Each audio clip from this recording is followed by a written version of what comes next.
का जो next topic है वो है सुपरपोजिशन थ्योरम, यानी forces between the multiple charges. आखिर में ये प्राणी है क्या? पहली बात तो ये जो प्राणी है, मतलब ये जो टॉपिक है वो पहले से ही पहले वाले टॉपिक से ही कनेक्टेड है। बात समझ में आ रहा है कि नहीं? इससे पहले हमने डिस्कस करा था कि Coulomb's law in vector form. तो हमने ये देखा कि अगर मैं कूलम्स लॉ हमें जरूरत क्यों पड़ी भैया, क्यों हमें जरूरत पड़ रहा है इन सब सारे के सारे चीज़ों को जरूरत पड़ रही है, क्योंकि ये सारे के सारे चीज़ें कनेक्ट हैं एक ही रस्सी से, एक ही सरफेस से, जिसका उस सरफेस का नाम है, मतलब उस रस्सी का नाम है कूलम्स लॉ। यानी कूलम्स लॉ आपने जो शुरू में पढ़ा उसी से ये कनेक्ट हो करके सारे के सारे टॉपिक्स आ रहे हैं, निकल रहे हैं उसी से कनेक्ट होकर के। अब यहाँ पर सुपरपोजिशन यानी forces between the multiple charges. अब मल्टीपल चार्ज का मतलब समझ लो, मल्टीपल मतलब बहुत सारे चार्जेस होंगे। तो आखिर में इसको स्टडी क्यों कर रहे हैं? पहली बात तो यही हो जाता है कि आखिर में इसको स्टडी क्यों कर रहे हैं। तो यहाँ पर जब आपको याद होगा कि जब हम लोग कूलम्स लॉ सीख रहे थे, हम लोग स्टडी कर रहे थे, तो कूलम्स लॉ में हमने ये देखा कि कूलम्स लॉ केवल दो चार्जेस के बीच में ही फोर्स को फाइंड करने की कोशिश करता है। लेकिन अगर हमारे पास मल्टीपल चार्जेस हो जाए यानी बहुत ज़्यादा चार्ज हो जाए, तब क्या करेंगे हम? तब तो दिक्कत हो जाएगा, तब तो दिक्कत हो जाएगा भाई साहब। तो उसी दिक्कत को ख़त्म करने के लिए, उसी प्रॉब्लम को सॉल्व करने के लिए हमारे पास आया सुपरपोजिशन थ्योरम, जिसका और करके जो नाम है, मतलब ये स्टैंडर्ड नाम है कि forces between the multiple charges के बारे में हम स्टडी करेंगे। कहने का मतलब है कि अगर हमारे पास दो चार्जेज हैं, एक Q1 है और इसे हमने R2 डिस्टेंस पे ये किया है, तो इसके लिए फॉर्मूला तो हमने पढ़ रखा था कि 1/4πε0 Q1 Q2/r², ये वगैरह वगैरह फॉर्मूला पढ़ रखा था। लेकिन अगर हमारे पास बहुत सारे चार्जेस हो तो कैसे करेंगे? जैसे मान लो Q1 हो गया, Q2 हो गया, Q3 हो गया, Q4 हो गया, dot dot dot dot dot dot dot dot Q1 charges हो गया। इतना ज़्यादा चार्जेस हो गया, बहुत दिक्कत आएगा। तो इसी चीज़ को, इसी प्रॉब्लम को सॉल्व करने के लिए अगर हमारे पास बहुत सारे चार्जेस हो जाए, यदि मल्टीपल चार्जेस हो जाए, तब हम कैसे चार्जेस के बीच में फोर्स को कैसे फाइंड आउट करेंगे, उस चीज़ को निकालने के लिए हम सुपरपोजिशन थ्योरम को स्टडी करते हैं। आई होप आपको समझ में आ गया होगा। चलो नेक्स्ट देखते हैं। अब यहाँ पर अगर हम लोग आते हैं भाई साहब, तो यहाँ पर प्यारा सा फिगर दिख रहा हो, सुंदर सा, एकदम सुंदर सा फिगर। अब यहाँ पर देखो है क्या, इस फिगर में दिख रहा होगा बहुत सारे चार्जेज हैं। कौन कौन से चार्जेज है? बहुत सारे। कहाँ है गुरुजी? तो यहाँ पर देखो, एक Q2 है, एक Q3 है, एक Q1 है, और यहाँ पर डॉट डॉट करके Qn तक गया है, यानी बहुत ज़्यादा चार्जेज यहाँ पर Qn तक गया है। यानी इन्फिनिटी से पहले n आता है, तो हम मानते हैं कि इन्फिनिटी से पहले, यानी आप जैसे कि Q1 लिख दोगे, Q2 लिख दोगे, Q3 लिख दोगे, डॉट डॉट डॉट n आएगा, फिर डॉट डॉट डॉट इन्फिनिटी आएगा। बात समझ में आ गया ये क्या है? तो यहाँ पर इतने ज़्यादा चार्जेज हैं, तो इन चार्जेज, अब ये चार्जेज हैं, तो आखिर में इसका मतलब क्या होगा? आखिर में क्यों इस टाइप के चार्जेज माने गए? तो देखिए यहाँ पर, अगर यहाँ पर आप फिगर में ध्यान देंगे, फिगर आप समझ गए तो सारी चीज़ समझ जाएंगे। अब यहाँ पर बात किया जा रहा है कि जैसे कि अगर हमारे पास, हमने क्या बोला, एक चार्ज है, एक और चार्ज है, इनके बीच में कितना ज़्यादा फोर्स लगेगा वो कूलम्स लॉ बता देगा ऊपर। लेकिन अब हमारे पास एक चार्ज है, अब यहाँ पर भी चार्ज है हमारे पास, यहाँ पर भी चार्ज है, यहाँ पर भी चार्ज है, यहाँ पर भी चार्ज है, यहाँ पर, और सारे चार्जेज मिल करके इसी चार्ज पे फोर्स लगा रहे हैं। सारे चार्ज मिल करके इसी चार्ज पे फोर्स लगा रहे हैं, तो इस अकेले चार्ज पर कितना ज़्यादा फोर्स आएगा वो कैसे फाइंड आउट करोगे? मल्टीपल चार्जेस हो गए ना चारों तरफ, तो उस समय तो हमारा कूलम्स लॉ एकदम वो हो जाएगा। लेकिन हम कूलम्स लॉ का ही यूज करेंगे अगर हमें नेट चार्ज निकालना होगा। मतलब हम बोले ना कि कूलम्स लॉ जो हम लोग स्टडी किया है उसी से सारे टॉपिक्स कनेक्टेड हैं, तो कूलम्स लॉ का हम यूज करेंगे और उसी से फाइंड आउट करेंगे कि if we have a multiple charge, हमारे पास बहुत लॉट्स ऑफ चार्जेस या मल्टीपल चार्जेस हो जाएं, तो हम कैसे चार्ज मतलब कि तब कैसे उन चार्जेस के बीच में फोर्स निकालेंगे। बात समझ में आ रहा है? तो यहाँ पर ये जो कंडीशन है फिगर का ना, कुछ यूँ कंडीशन है कि एक इंसान यहाँ पर, एक चार्ज यहाँ पर है, या फिर एक इंसान यहाँ पर है, और इस इंसान को चारों तरफ से लोग घेर करके मार रहे हैं। जैसे यहाँ पर भी ढिसुम, यहाँ पर भी आया ढिसुम, यहाँ पर भी, इस इंसान को चारों तरफ से लोग घेर करके मार रहे हैं। तो अब ये बताया जाए कि मारने का मतलब क्या, सब फोर्स लगा रहे हैं, ऐसे ढिसुम ढिसुम फोर्स लगा रहे हैं। ये इधर से आया फोर्स लगाया, फिर उधर से एक आया ढिसुम फोर्स लगाया, फिर इधर से ढिसुम फोर्स लगाया, तो आखिर में इस इंसान पर कितना ज़्यादा फोर्स लगा, यानी कितना ज़्यादा इसको कचरा कुट मारे, सब ये निकालना है। तो कैसे निकलेगा? ये कूलम्स लॉ का यूज होगा। और कूलम्स लॉ का कैसे यूज होगा? जब हम उसे एक नए फॉर्म में चेंज करेंगे, यानी नया फॉर्मूला बनाएंगे कूलम्स लॉ का ही। कूलम्स लॉ का हाथ पैर निकालना है, ठीक ना? तो इस तरीके से हम स्टडी करेंगे। तो यहाँ पर आपको, तो अब ये देखिए फिगर देखिए, अब यहाँ पर जो ये दिख रहा है Q1 है। Q1 एक ऐसा चार्ज है जिसपे बहुत सारे चार्जेस मिलकर के फोर्स लगा रहे हैं, यानी Q2 Q1 पे फोर्स लगा रहा है, यानी Qn भी Q1 पे फोर्स लगा रहा है, यानी Q3 भी Q1 पे फोर्स लगा रहा है। अब ये सारे के सारे चार्जेस क्या है, सिमिलर है, यानी इन पे सिमिलर चार्ज है, यानी सारे पॉजिटिव है। बात समझ में आ रहा है ना, सारे पॉजिटिव है तो सारे एक दूसरे को रिपेल करेंगे। अब यहाँ पर ध्यान से सुनिएगा, थोड़ा सा कंसंट्रेट होकर के ध्यान से सुनिएगा, आपको मजा आएगा। अब यहाँ पर ये Q1 चार्ज है ना, अब यहाँ पर क्या है, Q1 चार्ज है, Q1 चार्ज पे अगर Q3 फोर्स लगा रहा है तो इसको क्या बोलेंगे, अभी हमने पहले पढ़ रखा है कि अगर Q1 पे Q3 अगर फोर्स लगाएगा तो क्या बोलेंगे कि फोर्स ऑन वन, जिस पे फोर्स लगता है उसको पहले लिखा जाता है, force on one due to किस Q3, तो फोर्स क्या लगेगा, इधर ही ऊपर की ओर तो लगेगा ना, क्योंकि रिपेल करेगा भाई साहब, ढकेलेगा। क्यों, क्योंकि सिमिलर चार्जेस हमने बता ना रखे, सारे के सारे सिमिलर चार्जेस हैं, यानी सब पे पॉजिटिव मान करके चलो, या फिर सब पे नेगेटिव मान के चलो, हमने पॉजिटिव मान के रखा है, यानी लाइक चार्जेस है। बात समझ में आ रहा है ना, तो यहाँ पर ये इसको ढकेलेगा। तो अगर हम Q3 बोल रहे हैं, Q3 फोर्स लगा रहा है Q1 पे, यानी जिस पर फोर्स लगता है उसको आगे लिखते हैं, यानी force on Q1 due to Q3, इसको पढ़ेंगे। बात समझ में आ गया।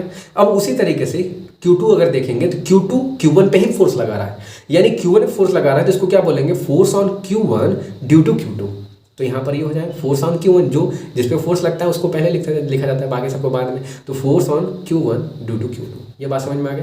उसी तरीके से अगर Q इसी पर फोर्स लगा रहा है, किस पे, तो 1 पे ही फोर्स लगा रहा है, सारे मिलकर के एक ही को मार रहे हैं, कचरा कोट। तो अगर Qn फोर्स लगा रहा है Q1 पे तो इसको कैसे लिखेंगे, फोर्स ऑन, यहाँ पर सॉरी हमने लिखा नहीं है वो, force on 1 due to n, मतलब n वाला फोर्स लगा रहा है किस पे, 1 पे। ये फिगर समझ में आ गया होगा। फोर्स लगा रहे सब सिमिलर चार्जेस है, जाहिर सी बात है सब चार्ज को इधर ही ढकेलेंगे, सबकी डायरेक्शन इधर ही होगी, है कि नहीं। अब जैसे Q2 फोर्स लगा रहा है यानी Q1 पे, तो फोर्स ऑन Q1, इसको बार पहले पढ़ा करो आप कि force on Q1 due to Q2। बात समझ में आ रहा है कि नहीं, तो ड्यू टू Q2, तो ये क्या हो जाएगा, F12 हो जाएगा, और इसका ये हो जाना है। बात समझ में आ रहा है।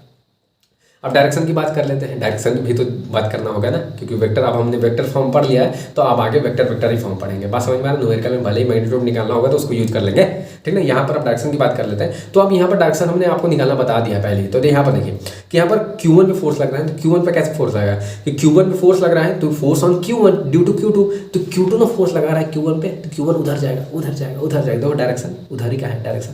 तो यहाँ पर क्या हो जाएगा, 2 to 1 डायरेक्शन होगा, यानी 2 फोर्स लगा रहा है, यानी 2 ढकेल रहा है 1 को, तो इधर, तो 2 से 1 की ओर डायरेक्शन लेंगे ना, क्योंकि 2 ने फोर्स लगाना है भाई साहब, तो 2 से 1 ही की ओर तो डायरेक्शन ना होगा। बात समझ में आ रहा है कि नहीं, फील करो, जस्ट फील दिस, इसको फील करना पड़ेगा आपको, ठीक ना। अब यहाँ पर क्या हो जाएगा कि यहाँ पर जो फोर्स है, और ये फोर्स को कैसे पढ़ते हैं, फोर्स ऑन Q1, जिस पे फोर्स लगता है उसको पहले force on Q1 due to Q2, इसको थोड़ा सा दिमाग में रखो। उसी तरीके से अगर यहाँ पर देखेंगे कि F13 है तो इसका डायरेक्शन किधर हो जाएगा, 3 ना फोर्स लगा रहा है तो 3 से 1 ही तो होगा ना। बात समझ में आ रहा है, 3 से 1 तो क्या हो जाएगा, यहाँ पर इसका जो डायरेक्शन हो जाएगा R31 हो जाएगा। इसको वेक्टर के फॉर्म में लिखें क्योंकि यहाँ पर ये डिस्टेंस का भी काम करेगा, मतलब वेक्टर है तो इसमें डिस्टेंस भी है और इसमें टोपा भी होगा। टोपा पहले वाला अभी बताएंगे कैसे है, कि यहाँ पर अगर वेक्टर है किसी भी वेक्टर में तो यहाँ पर इसको मॉड भी लिखते हैं, ये मैग्नीट्यूड को दिखाता है, और यहाँ पर अगर ये टोपा, तो यहाँ पर अगर R31 है तो यहाँ पर क्या हो जाएगा R31, और यहाँ पर सॉरी R31 टोपा। बात समझ में आ रहा है कि नहीं, ये बात समझना पड़ेगा आपको, तब जाकर कुछ काम बनेगा, ऐसे नहीं बनेगा। बात समझ में आ रहा है कि नहीं, चलिए देखते हैं। अब यहाँ पर हम लोगों ने देख लिया, जो देखना था वो तो देख लिया, हम लोगों ने फिगर देख लिया कि किस तरीके से यहाँ पर डायरेक्शन आ रहा है। तो डायरेक्शन कैसे आ रहा था कि यहाँ पर 3 to 1, अब उसी तरीके से डायरेक्शन अगर n लगा रहा है, Qn लगा रहा है, Q1 पे फोर्स, सब कोई मिलकर Q1 पर फोर्स लगा रहा है, तो यहाँ पर क्या हो जाएगा, force on Q1 due to n। तो यहाँ पर डायरेक्शन क्या हो जाएगा, n ना फोर्स लगा रहा है उस पर, तो n से 1 की ओर। बात समझ में आ गया ना, ये आप ध्यान रखो थोड़ा सा, तब जाकर मज़ा आएगा आपको, इंटरेस्टिंग है, दिक्कत नहीं होगा। आप फिगर समझ चुके हो तो आप सारा चीज़ समझ लोगे, आपको कोई दिक्कत नहीं होगा। देखो अब डेरिवेशन एकदम पिद्दू वाला हो गया है। अब बस याद रखना कि जो फोर्स लग रहा है किस पे लग रहा है, Q1 पे फोर्स लग रहा है, ठीक ना, मतलब Q1 पे सारे के सारे लोग फोर्स लगा रहे हैं। यहाँ पर जो लिखंत वाला विद्या है, लिखंत में आप लोग ये लिख सकते हो जो हमने लिखा है कि the total force on a given charge is the vector sum of the forces exerted on it due to the another charges. मतलब जो सुपरपोजिशन थ्योरम होता क्या है, तो मतलब कि एक चार्ज है और एक चार्ज पे जितने भी चार्ज फोर्स लगा रहे हैं तो इस पे जो नेट चार्ज निकलेगा वो with the help of superposition theorem निकलेगा। बात समझ में आ रहा है ना।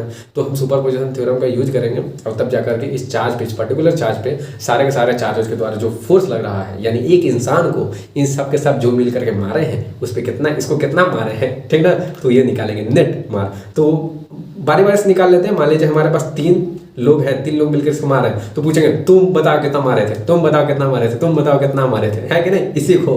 तो ऐसा करके निकालेंगे। तो बारी बारी से करके इसमें भी निकालना है। बात समझ में आ रहा है। चलिए देखिए अब यहाँ पर आगे जो चीज़ें हैं, आगे हमने यहाँ पर लेटेस्ट कंसीडर वगैरह वगैरह, आप ये वाली लिखन विद्या तो आपने अपने से let us consider system of n charges Q1 Q2 Q1 and let we have to find the force on the Q1। हमें फाइंड करना है फोर्स Q1 पे, ठीक ना। तो यहाँ पर हो क्या जाएगा, यहाँ पर अगर आप देखोगे तो यहाँ पर हो जाएगा force on Q1 due to Q2। Force Q1 पे बल लग, मतलब फोर्स लग रहा है, sorry, due to Q2। Force का मतलब बल ही होता है, हिंदी में इसको बोलते हैं, ठीक ना। तो force on Q1 due to Q2, हमने बोला था ना जिस पे फोर्स लगेगा उसको पहले लिखना है। फोर्स ऑन Q1, Q1 पर फोर्स लग रहा है ड्यू टू Q2 वगैरह। तो ये हो जाएगा फॉर्मूला भाई 1/4 Q1 Q2 बाई R12 का होल स्क्वायर। अब यहाँ पर इसका डायरेक्शन देखेंगे तो डायरेक्शन देखो, मैग्नीट्यूड आप ऐसे लिख दो, कोई दिक्कत नहीं, इसके जगह पर R भी लिख सकते हो, कोई दिक्कत नहीं, मैंने बोल रखा है पहले भी। अब यहाँ पर अगर आपको डायरेक्शन की बात करनी है तो डायरेक्शन क्या टोपा से दिखाओगे ना, तो यहाँ पर एक अगर वेक्टर है, यहाँ पर ध्यान देना, अगर एक वेक्टर है तो वेक्टर में क्या होगा, मैग्नीट्यूड भी होगा इस तरीके से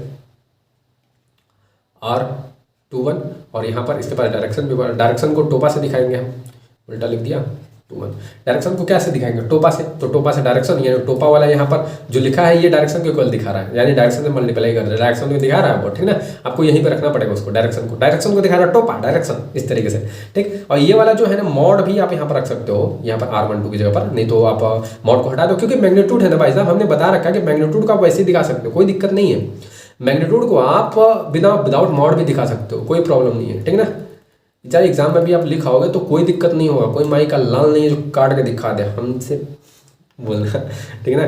तो ये मजाक कर रहा हूँ, चलो देखो, तो काट नहीं सकता, ये तो सीरियसली बात है, ठीक। यहाँ पर देखो आप फोर्स ऑन Q1 पे ही फोर्स लग रहा है, किससे, ड्यू टू Q3। तो यहाँ पर क्या हो जाएगा, force on Q1 due to Q3, तो यहाँ पर कितना हो जाएगा 1/4 Q1 Q3, अब Q1 Q3 हो जाएगा क्योंकि Q1 Q3 के फोर्स लग रहा है ना, तो R13 हो जाएगा। अब यहाँ पर देखो 13 या 31 भी लिख सकते हो इसको, ठीक ना। हमने 31 लिख रहा है तो हमने, आप इसे क्या लिख सकते हो, 31 भी लिख सकते हो। जैसे यहाँ पर हमने क्या बोल रखा है भाई साहब कि यहाँ पर जो हमने लिख रखा है ना, थोड़ा सा कन्फ्यूजन आप हो गए, लेकिन कन्फ्यूजन नहीं होना है आपको। पहली बात तो यहाँ पर देखो कि आप 13 हो, इस डिस्टेंस की जगह पर बात कर रहे हैं, यहाँ पर आप 1331 या फिर R लिख दो, कोई दिक्कत नहीं। ये मैग्नीट्यूड को शो कर रहा है, केवल डिस्टेंस को बताएगा कि आखिर में दो चार्जेस के बीच में डिस्टेंस आपने कितना लिया। बात समझ में आ रहा है। जो नीचे R², तो कूलम्ब्स लॉ में याद करो, वहाँ पर उसको डिस्टेंस लिया था हमने, तो इन डिस्टेंस का मतलब एक स्केलर क्वांटिटी है, केवल उसकी वैल्यू निकलेगी, 2 सेंटीमीटर 3 सेंटीमीटर कितना सेंटीमीटर कितना माइक्रोमीटर हमने डिस्टेंस लिया। बात समझ में आ रहा है कि नहीं। तो ये बात याद रखना, ठीक है ना। तो यहाँ पर याद रखना, ये 31 भी लिख सकते हो, 13 भी लिख सकते हो, या फिर ऐसे यहाँ पर 31 लेना चाहिए था, ऐसा कोई दिक्कत नहीं है, 13 भी लिए है तो। बात समझ में आ रहा है, कोई दिक्कत नहीं है भाई साहब, यहाँ पर 31 भी ले, कोई दिक्कत नहीं है। बात को समझो, फील दिस कॉन्सेप्ट भाओ भैया जी। अब यहाँ देखो force on Q1 due to Q1 तो यहाँ पर क्या हो जाएगा, फोर्स ऑन 1, और जिसमें फोर्स लगता है उसको पहले, तो force on 1 due to Qn, तो 1/4। अब 1 और n के बीच में फोर्स लग रहा है 1n, तो यहाँ पर ये 1 और n हो जाएगा, और यहाँ पर क्या हो जाएगा 1n का होल स्क्वायर और n1 हो जाएगा। कोई दिक्कत नहीं, यहाँ पर आप ये डिस्टेंस ले रहे हो, यहाँ पर कोई दिक्कत नहीं, यहाँ पर n1 ले लो, या पर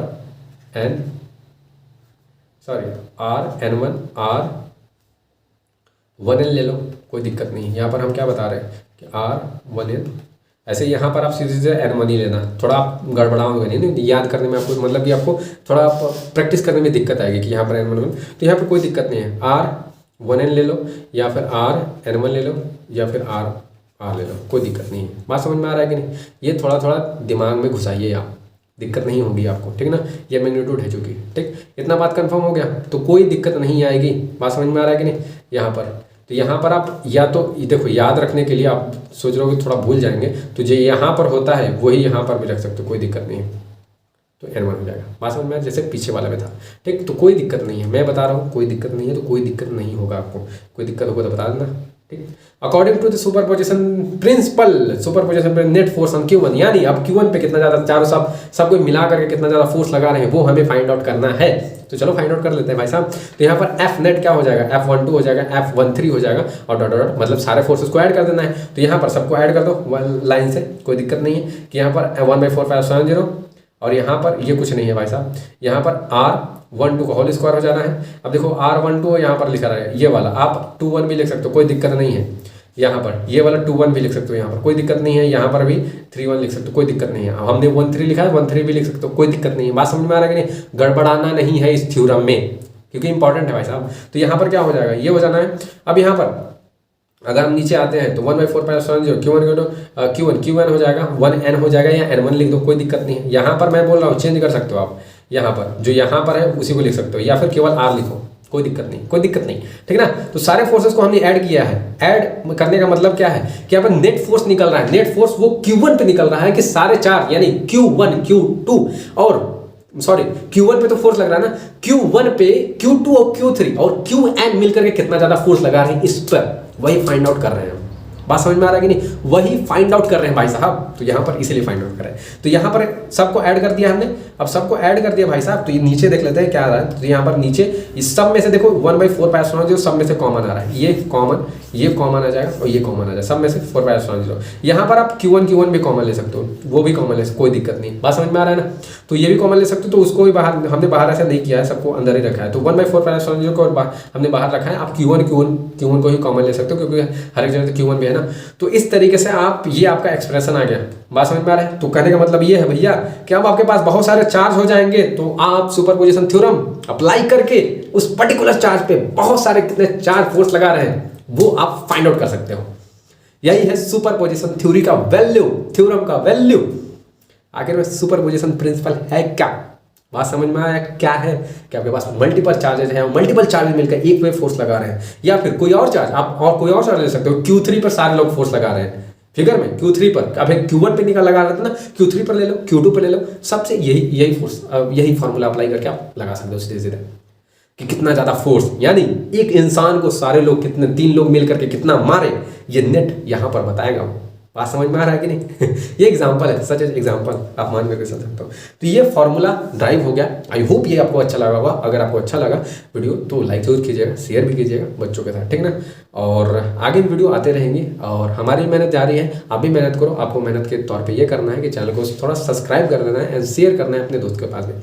बात समझ में आ रहा है। और लेक्चर्स आते रहेंगे और घर पे एक और मेहनत करना है कि भैया इसको रिविजन करते रहिए, क्योंकि ये ऐसी चीज़ें हैं ना कि आपको मल्टीपल टाइम्स रिवीजन, जितना ज़्यादा रिवीजन करोगे उतना ज़्यादा आप, मतलब ये फ्रेश होते जाएंगे, टॉपिक्स आपके दिमाग में आते जाएगा। बात समझ में आ रहा है ना, दिमाग में आते जाएगा तो आप भूलोगे कम और ज़्यादा वो करोगे। किसी से कोई भी पूछ दिया तुरंत बता दो ये होता है, ये होता है। बात समझ में आ रहा है कि नहीं। सो ये अच्छा लगा होगा, लाइक करो, शेयर करो यार, और दिखा दो ताकत अपनी। बस आज ले बस इतना ही।